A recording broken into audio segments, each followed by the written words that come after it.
Mark Rogers TV talking Ohio State football with Claire Crawford. You can join her on the ozone.net. And, of course, join me here on YouTube. Subscribe to my YouTube channel and get all the audio versions, the full conversations with folks like Claire at Podbean, iTunes, and Stitcher. Just search Mark Rogers TV.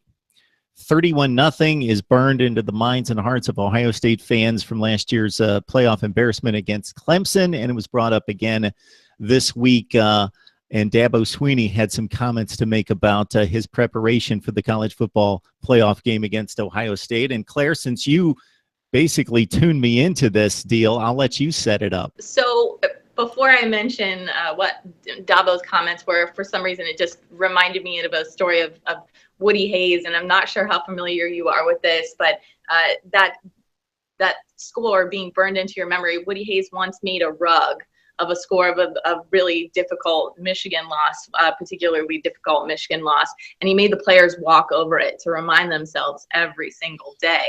And the coaches have been asked whether this Clemson loss has been something positive or if it's something that they need to overcome.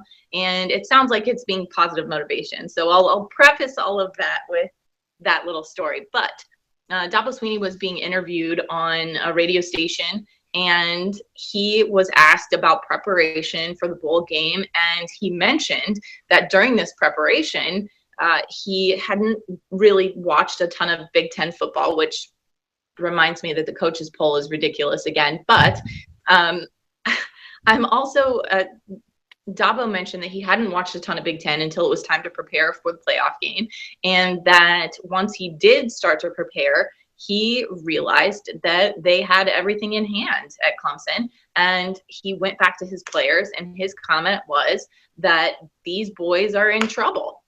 And Ohio State fans have been up in arms about the comment of Dabo Swinney saying that the Big Ten is overrated and that he saw something that no one else had seen yet and exposed Ohio State.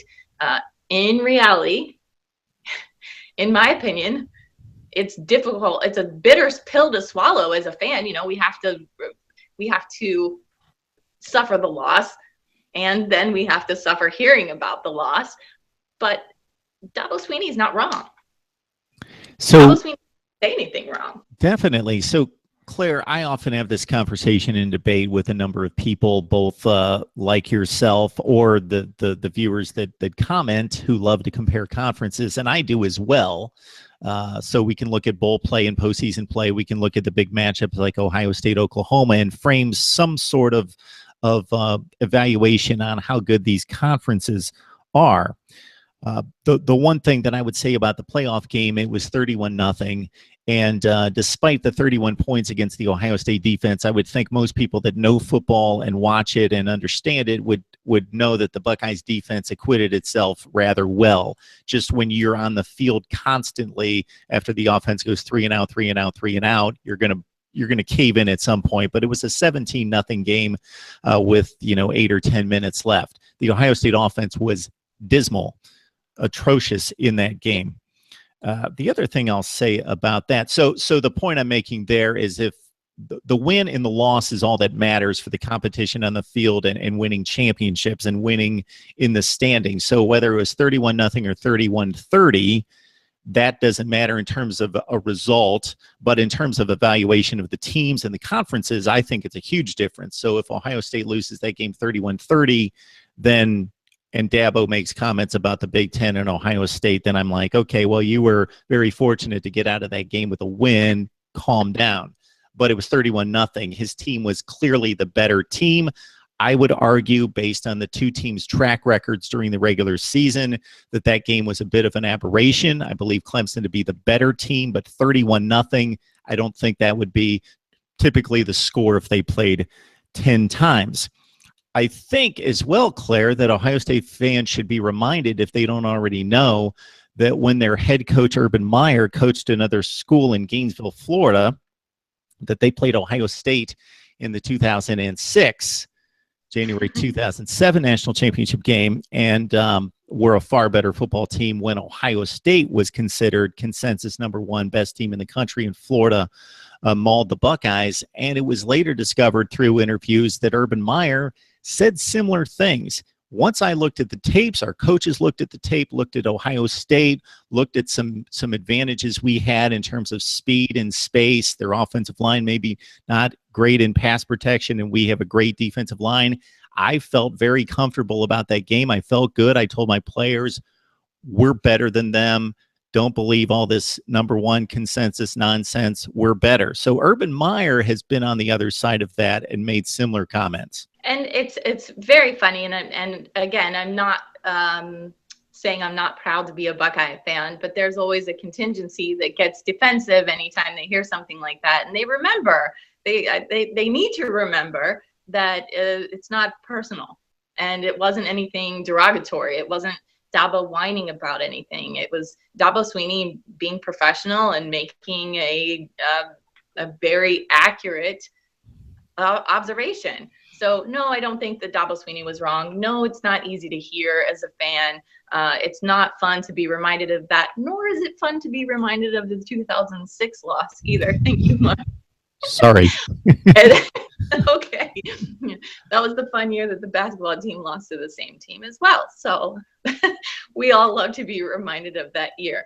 But yes, I don't think that Dabo was wrong in his observation, and clearly he did see something. What we're all kind of curious about is what he did see and whether Ohio State has made improvements on that going forward. That's the important point right there.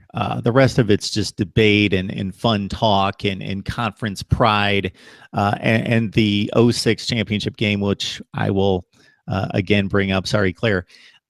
It also propelled this narrative that lasted for like 7 or 8 years that the Big Ten is garbage because Ohio State made 2 championship games and got manhandled to a lesser extent against LSU, but that kind of cascaded down the rest of the conference. And even though the Big Ten had successful bowl seasons, because of what Ohio State did on the big stage, that kind of reflected on the rest of the conference, and that's just being changed here for the Big Ten in the last few years.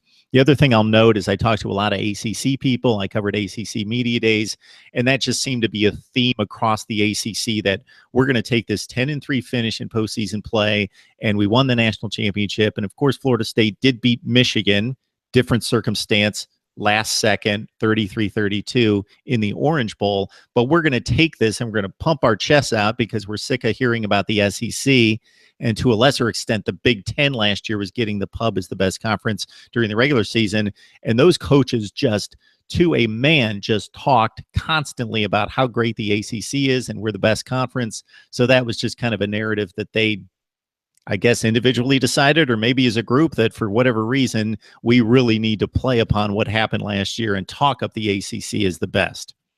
Well, I think part of the reason that the coaches still talk about conference play and how strong conference play is, no matter who they're facing, you're not going to hear a coach say, oh yeah, this team that we're about to face in our conference is a cupcake. That's never going to happen. But I think part of it is that with, strength of schedule really being out of that conversation leading into what goes into a playoff spot, what qualifies you to be in there. A championship game clearly is a conference championship game is not included in part of that. So they have to make it seem like their strength of schedule somehow qualifies them if they don't make it to the championship game, which Ohio State didn't. Through that loss to Penn State. So I think that's part of the reason why these coaches still chuff up what is the conference play, is because they try to make it seem like strength of schedule is still a bigger deal. Obviously, it comes out in the wash, and it doesn't really matter what the coaches say in the end about their own team. And they always end up fessing up after the fact, what exactly happened. We've seen Urban fall on the sword a couple times for some of his coordinators and some of the stuff that they've said. But I think that that's the main reason why we still hear a lot of conference play talk from the coaches. I think the posturing also has a purpose. I don't know how effective it is, but the College Football Playoff Committee, of course, has all the control of who makes the field. But there are, again, the math doesn't work, 5 conferences, 4 spots, so somebody gets left out, and you don't want to be the conference that gets left out because you're considered a weak conference, i.e. the Big 12.